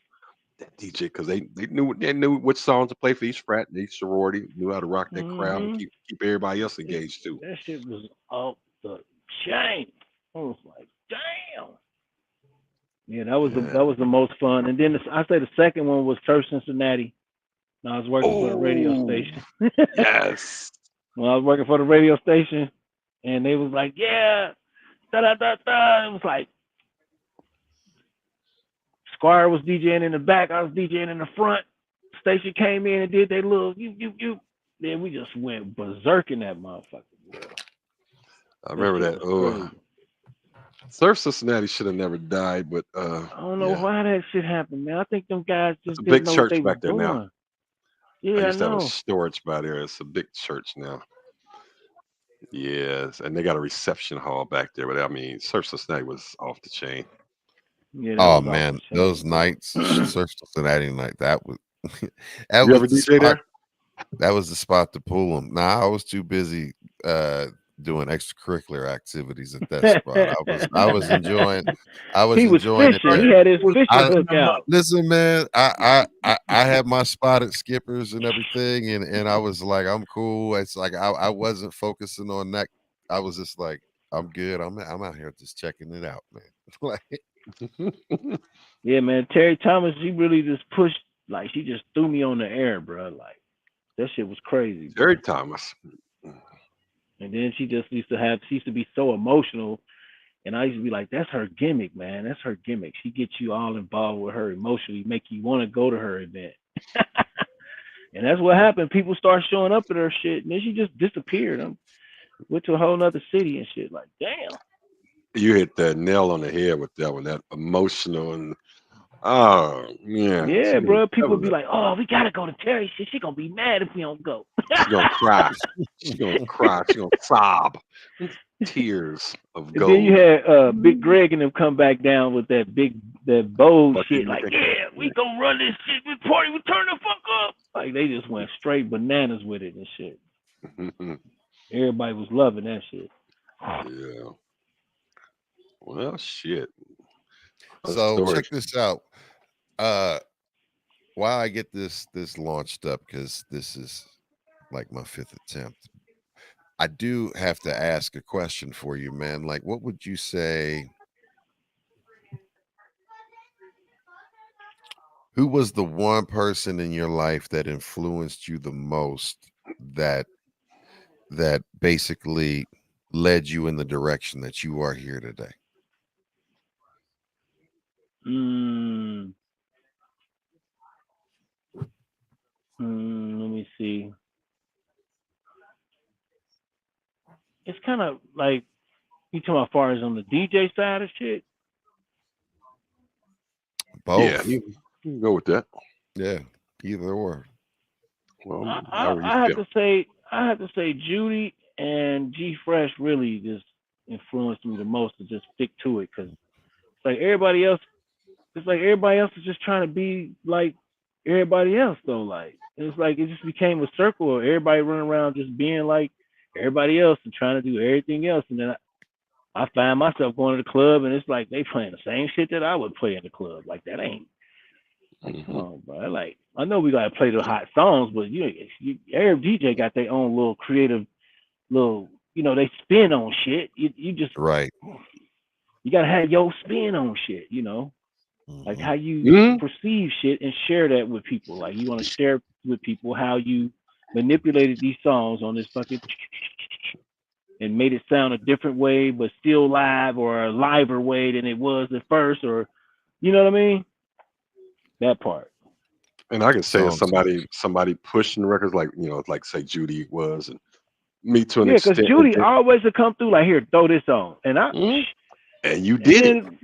And I did shit just when like she that. did, And when we did G an Fresh interview with working her, together, I'm like, man, what? We about to start breaking records. She was on her was tongue. over. She was like, yes, Will, and she mentioned the DJs that would break those records. And I remember like having somebody from Priority down or Def Jam, and they in the club and they give you a new record and you throw it right on. I mean, they like, damn, your dude just threw it right on. I said, yeah, that's how we rock. Third finger, motherfucker. Yeah, we not was down every in Atlanta. DJ did that, but certain DJs did. I was working for Tyrone Hill, and we went to Atlanta. I went to school with, not Tyrone Hill. We went down there to Atlanta. We went to Atlanta to Key Sweat Club, and Judy Jones was there, and she gave me a stack of records. And she introduced me to the lady like that do what she do in Atlanta. Some lady named Tracy Morrell or something like that. So yeah, we down there. I just took the records, bro. Went right to. It's right after I've been schooled by Taz and shit, because the nigga just shut me down. He's like, bro, you on, let me show you some shit. I was like, all right, so yeah, so I'm down there. I just started, I beat counted them bitches right there in the DJ booth, slid them in where I thought they would fit based off of what I heard, and just started running them. And then they came in there like, man, damn, you can DJ for real. I'm like, yeah, for real. Yeah, man. It was like, this motherfucker's a real DJ. Like, they was all in there dancing and everything. Then where was we at? Oh yeah, Tyrone Hill and who else? See It Johnson. They was all down there too. It was like the big what is it? Tyrone Hill, D'Amica, OTR clique, like the whole Cincinnati. OTR was, that was it was a group they had called Composure. I don't know if you ever heard of them. Yes. And then they had Renaissance. So Renaissance. You got to think that was back then. The guy See It Johnson. He had already he's been a celebrity. He wrote songs with Babyface and all that. So he kind of knew how the industry was, and he used to be telling me like, "Yeah, bro, he's like, you better watch those people talking about Puffy and all of them because we met them when we was at Morehouse when D'Amica had a show. He was just telling me about them, like, bruh. He's like, yeah, don't fuck with them, man. I'm trying to tell you, you're not that type of guy with DJ. you don't want to be fucking around with them. He's Prudent like, words. In hindsight, prudent words. Bruh, he was like, you're not that type of guy, DJ. Don't. I was like, what? Like, what is he talking about? And it just dawned on me, you know, a couple years later, like after this Puffy shit started coming out, I was like, damn. And actually, when Jaguar Wright, when she started doing her little videos, and I'm like, damn, I'm gonna sit next to her at Morehouse in the artist section with the Mika and the OTR clique and shit. You know what I'm saying? Jaguar Wright. Her, Missy, Puffy, who else was there? Lil C's and some other people, but Biggie wasn't there. But they was just doing their little promo tour and shit. Mm-hmm. That was back then, bro. That shit was crazy, bro. Like, dope story. But those are the things that shaped and helped to, you know, help actually being in those situations and DJing in those situations, you know, that pressure, whether or not that it was preserved, you know, the pressure to do it well and present it well and do great, you know, because it takes a lot of focus and it takes a lot of practice and a lot of determination to get it in and get it going. And people think, and when it looks easy, that's normally when it's the hardest. And when it sounds easy, because the people are like, just don't know how intricate it is to blend stuff. So salute to you for that, fam. Thank you for sharing that. So we are ready to get down with the game. Hold on, I got one story because this asshole actually took my I was on one of the Storm Children's records, and I said something about fresh blows. I mean, he took it out of context, so he started scratching fresh blows. Not like I said about hit you with some fresh blow. No, he made it fresh blows like I suck. So this asshole found that in the record with my voice. So he's scratching my own voice, telling me I blow and I suck. So I had to call him an asshole for that. Actually, I had to laugh. It was kind of slick when I first heard it. This motherfucker scratching my voice and making me sound like an idiot. I don't know, man. I was just put that shit on there and was like, let me see what I can, man. See what I can hit. Sniping right there, though, man.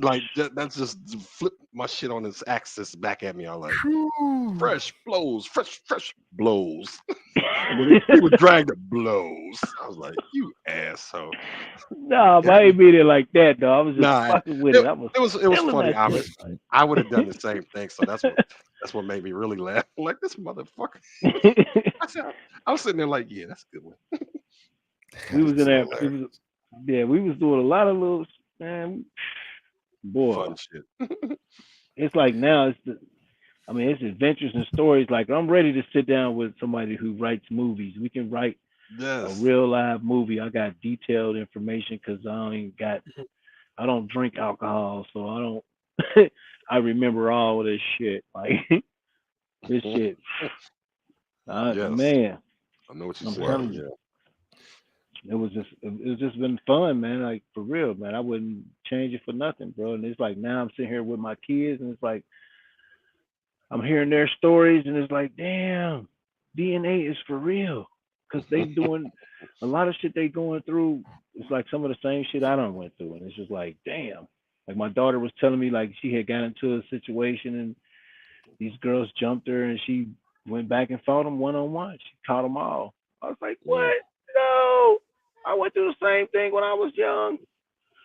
Somebody jumped me in the 7th grade, and then, that Friday and Saturday, caught each one of them one-on-one, bro. Like, it was like, to hear her say that, like, she was determined to do it, because my mama thought I was crazy, bro. Yeah. We're going to see you mano y mano. Mano y mano, bro. I was pulling up on him like Eminem Stan. Like, what? I'm about to get this. I'm gonna see you again. You know what I mean? Like, exactly. Man, the only thing I didn't really get into though is tagging. And when I was out there, I ran into some Mexicans, bro. They got the brush heads where they done tweaked them, where they like pencil sharp 3D block. I mean, that shit was cold, fat bro. caps and all the different man.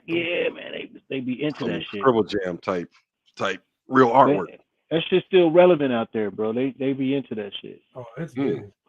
They be into it. Absolutely. I'll be like, man, the graffiti game is harder now than more amazing than ever, because there's people actually commissioning and saying, like, here's my building, go ahead and commissioning, and then people are getting full building pieces to be able to just go ahead, and the murals that they're putting up is just amazing. It's fucking standout art. I mean, it's just larger than life type shit. It is like it should be in the Louvre type shit. Like they should be respecting it more than the Mona Lisa, because there's just as much intricacy, we'll say, as what they are doing compared to what you would consider the fine art connoisseurs would break down a piece. Like, no, look at this and tell me about this. Of hip hop, it's part of that whole. So what y'all think about what y'all think about like the AI images? Like you can type in and it'll create an image from what you type in. Y'all ever tried that? Yes, I have. We've had several conversations about AI. Now Waze is on it all the time. Yes. Now I don't really do it, but I got an AI master here in the chat. My bro Midget Mike, he in there. Midget Mike, yes, he is cold-blooded with it. Y'all should follow Midget Mike on Instagram. Yes. I remember that from Herbs Herbs also does make my shit for both of them. Big. Yeah, that's like I started making like just small images. Like I made like a bed with mixers all the way around it and shit. You just type it in, make my room full of DJ equipment and my stuff like that. It just came up with that. I was like, that's lit. I mean, it's dope that there's technology is making creativity more accessible for the layman, and giving people more of an incentive to look into doing things if they want to hone that craft and learn how to do it, and really giving the youth a million-mile ahead jumping off point, from the standpoint, my kids don't have to curate records. They don't have to record anything. They just pull up YouTube, or they have an app for that. Yeah, everything's Daddy paid for Spotify and all that. Yeah. So yeah, like whatever. So as long as the imagination grows, I'm cool with anything. Long as the imagination keeps going. Knowledge is great. Imagination is a little goes deeper than the knowledge. But any tool that can help that imagination grow, I'm with it. And speaking of imagination, now it's time for you to imagine who you with. So there's a wheel, and this wheel was put together by my brother Big Wee. Shout out to you, co-host of People. DJ Will. This is WHEEL, not you, bro. Yeah. Big Wheel. This is Weeze's wheel of who you with. So we're gonna spin 2 times. And it's going to land on an artist. We're going to spin again. It's going to land on another artist. And you're going to need to tell us who you with and why. If that makes sense.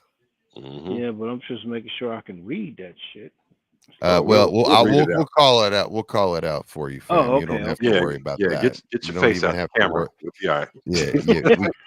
We got you, fam. All right, cool. All right, so first up on is spinning. Let's see if it's going to be easy or hard. All right, first up is Styles P versus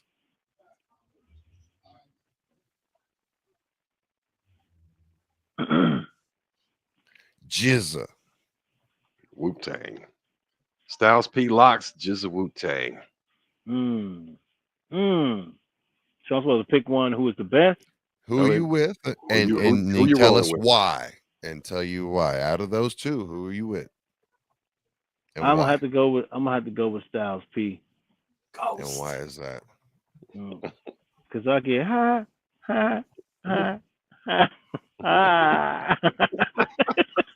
Hey, look, I'm gonna inhale to that. About a pound and a half. Shit. I need a joint. Shit. Well, light one if you got one. So, all right. So Styles P, All right, and then now we'll go and spin again, and let's see if we get any other further answers Yeah, and see what we get. explanations. Let's see who we got. Let's see if it's going to be easy or it's going to be rough. Okay, first pick is Curtis Blow versus Why did he just blow on his needle when you said Curtis Blow? That's impeccable timing. versus Fabulous. Old and new. You know that's his son, right?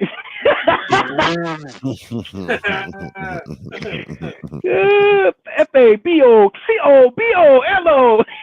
Man, I almost started doing the FABOLOUS like when it came up, but I was like, no, we're gonna hold back. But you said That's it.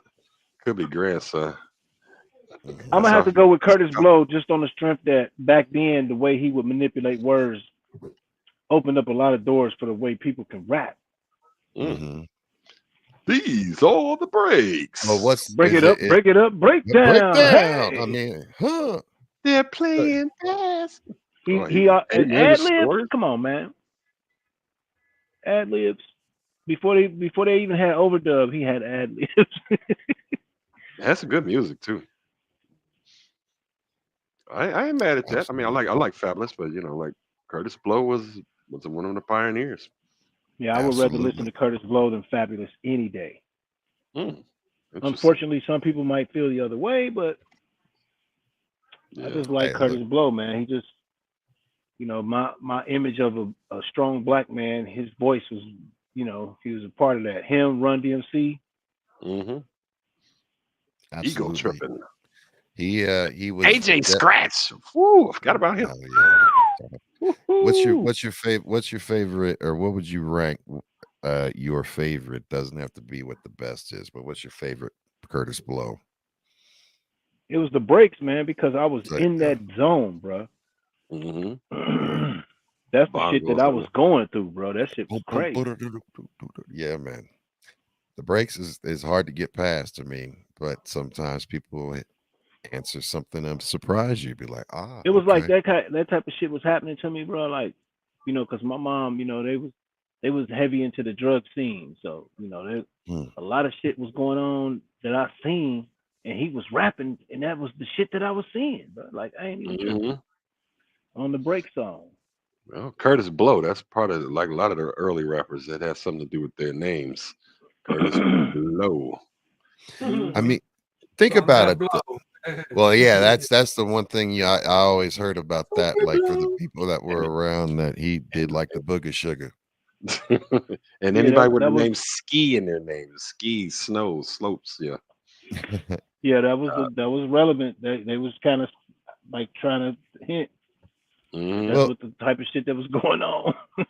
But you think about it, what you said with the breaks, the song, and it was something that you saw around you, and you also think about, so he could be considered that song, and put it up against The Message could be considered some of the earliest reality raps that are on recorded that went mainstream and was played everywhere on a bigger stage. Absolutely.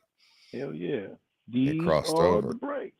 Absolutely. And probably a lot of people actually didn't even they was just into this rap and it's the music, and wasn't even really listening to what they was actually saying, which is, very poignant.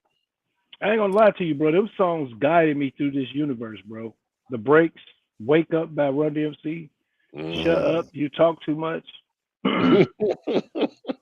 Them songs, they hit home with me, bro. And then what's that song? Electric Kingdom. Oh yeah. Everything you see, because you're watching the world through a color TV. Yeah, he was hitting on some reality shit, like, That's Twilight 22. Yes. Just love that song. Electric Kingdom. Oh man, that was a mandatory, especially if you breakdowns. Woo. Yeah, man. You had to have two of those in your crate at all times. All right. So check this out, man. Let's get in one more. One more. All right. First up,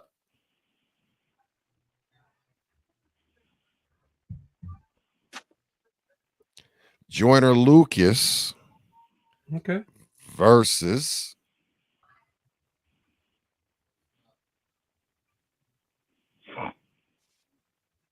Kid and Play. Joyner Lucas. See how I said sometimes it's difficult, sometimes it's easy. Like that was no I actually met Kid and Play, man, and dope people. They dope as hell, man. You know, on the creative side and shit. You know, they dope as hell. They just have a different demeanor about. You know, they move a little different. You know, they more into the They hip had hop. some good movies back in the days. Yeah, House they had they Parties, run. I mean, they Class had Act. the little joints, the Kid and Play step. I mean, come on, High Top Fade. They had they. I mean, it was fun hip hop. Kid So look, is the they one did that a put show on with and us. produces Bill Maher's show. Kid is the one that is actually responsible for making Bill Maher. Bill Maher was a stand-up comedian, but he was the one and put the battery and one of the creators behind the Bill Maher show. Yeah, that was Kid. lit though. I watched that interview when they was talking about that. Yes. Yeah, What you say, Will? they definitely came out to Wilberforce University and did a show, and it was turned out, bro. I DJ'd the shit, man. It was working hands on with them like that. That was lit, bro. And it was on the fly too, like literally on the fly. They was under Herbie Love Bug when he doing like the production, Salt and Pepper and all them select records. Yeah, Herb man. Love Bug. Yep. He was doing all kind of producing. So the chat wants to know Kid and Play or Fresh Prince and DJ Jazzy Jeff. Come on, man. It's DJ Jazzy Jeff and the Fresh Prince all day long. There it is. Just on the DJ alone, good gracious. The respect that he had for his DJ, oh my God, bro. Yeah. That just made me feel good about trying to be a DJ. Don't see that no more like he used to. Yeah. This game I'm the rapper, he's the DJ. Most DJs turn into producers, you know. It's just I'm waiting on my lucky break, you know. Yeah. In the Who ain't got no meantime, quick weave on. Yeah, that was a cool little song, bro. But you produced that, didn't you? Yeah, I produced the song. Basically, my boy gave me a what kind of keyboard was that? A SP1200 or something? It was a keyboard version. ASR 10. Yeah, and it had the little ASR 10 on was it the and original, yeah, and then they had an ASRX, it had which like a was zip their drive MPC. sampler thing on it or something. Yep. So you I only sampled had a little bit of some shit like what was that? The Yin Yang Twins little shit sample. Yeah, it kind of had that feel to who ain't got no quick weave on. Whatever happened to him? Man, I don't know what happened to that guy, man. That is so crazy. I had some girl I had met, some big girl. She was like, you know, he been staying with me, and that was like the last I heard of him. Hey. So I don't know, bro. Gobble gobble. The fame got to him or something. I don't know. It wasn't even that. That's the thing, bro. Where you go? Cincinnati, bro. That's what I'm saying. It was just Cincinnati. People, man. I'm gonna just say, all artists out there, if you listening to this, you watching this. Now you back my side. Keep your work ethic up. You ain't made it yet. Don't get you might be famous in Cincinnati, but you ain't made facts. it yet. You gotta humble yourself and get be out ready to work. As my butcher used to say, get outside of the 275 loop. Yeah, get out the loop. Trust Not me. Fruit Loops. Don't get 8. Don't get 8. You got Atlanta down south. You got Jersey. Come on, man. You got the Carolinas. Like, get your butt outside. You got to go. You got to. Oh my God. Well, see, a lot of them be scared to go because going to take off. I don't know. I know that that's how you gonna make it. Cause boy, I've been on the road and I've seen it. That's how you gonna get it. You gotta be acceptable to more than just Cincinnati folks. You gotta be acceptable to the people that's gonna buy your records. There you go. Well, and you get what's really beautiful about that is that you start to get a feel for all of the different scenes and the different cultures inside the scene that everybody's a part of, and it's a beautiful thing because you get to see that you get to have commonality and you see the brotherhood and the sisterhood and the family that is under the hip hop umbrella. Facts. Well said. Well said. Well said. That is the truth. Word. Well, yo, I'm gonna say that's been another episode of B-Boys Underground, y'all. What's Yes, goody? y'all. Man, DJ Will Squeeze, appreciate you popping through, brother. Hey, no problem. yeah. No problem. Yo, want to give a big shout out to everybody in the chat that tuned in live today. We had Danny Chaz, Gorilla Strong, Chief Token Up, El Mondo, Midget Mike, DMC Tex, Kennedy, Joshua Runts, Canada Law. I did say El Mondo. Yeah, Chief Birdie. Token Up. He's Hood Hippies. Chief Token Up, Miss Catherine. Chief Token Up, TMC Tex. Miss Catherine for sure. Let's see, Miss Joy was in the house. Let's see who else. Let's see, Gorilla Strong. Thank you so much for those biddies. Much love to you for that. Shout out to everybody that is in the house. There was Juicy was in the house. Juicy Jules was in the house. I see that.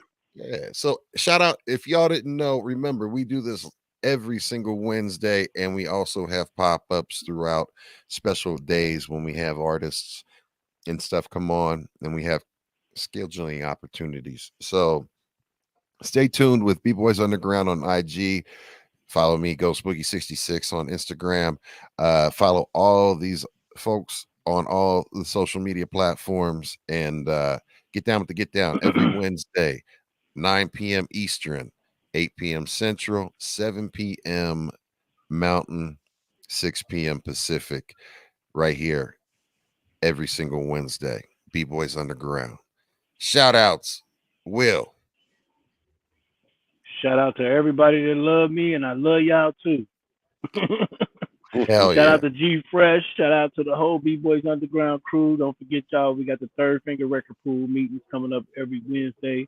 All local DJs and any DJs that just happen to be in the area, hit us up. You're more than welcome to pop up. What else we got going on? We got my Squeeze Radio, squeezeradio.com. You can check out my radio station. You know, I got all the local artists. You want to get like a hands-on or like a bird's eye view of sound of how all these local artists are sounding that send me their music. I just post it up, you know, and see, you know, people see if they get anybody that's interested, you know. Basically another way to get exposure, you know. More ways you get exposure. More about that. Yeah, keep posting that on the page and everything. Appreciate that. Yes, appreciate you. Definitely. But yeah. Okay. So, you know, shout out to everybody that's really got a love for this music and really ain't gonna sell the music out, you know. We need more people like that. Yes, sir. Yes, sir. Well, salute to you, Will. Much love to you. Thank you so much for being on, and actually, you know, even in a very tight pinch too, you hopped on and was down to get down. Really appreciate you for that, family. No problem, man. Y'all take it easy out there in Radio Land. Hell yeah. G Fresh, shout outs, fam. Shouts out to, thanks again, DJ Will Squeeze, Scuzzy, my man. Appreciate you. Shout out to Madway. Shout out to Ghost Boogie. DJ Will.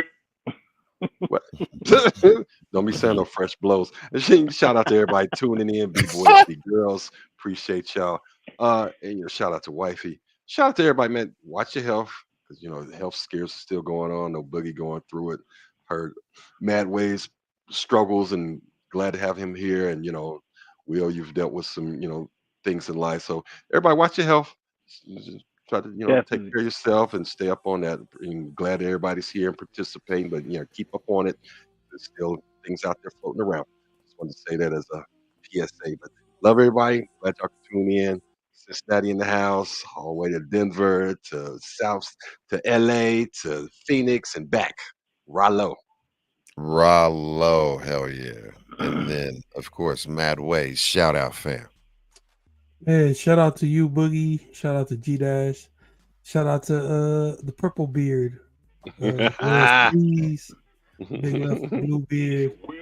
Shout out to all the homies who pulled up in the chat, and shout out to them Dodgers. What's the score? 8-0. Game over. Damn. Oh. And shout out to Ike Easy, who actually just probably in Queens right now. Tell him to squeeze, baby. Let's go. There it is. Shout out to Psycho Les. Yes.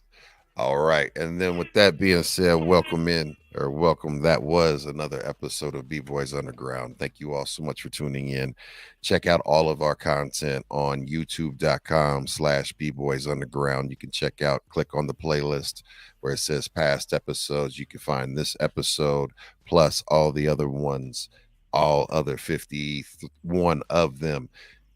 You can go into the comments. You can click in the live comments, and it'll show you all the comments that were in the chat during those episodes. Plus, we encourage you to comment, like, subscribe, follow, and of course, share it out.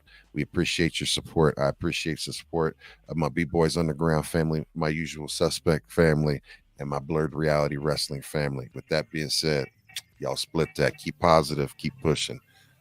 It's B-Boys Underground, and we are out, y'all. Peace. Hello. Rallo. Yeah.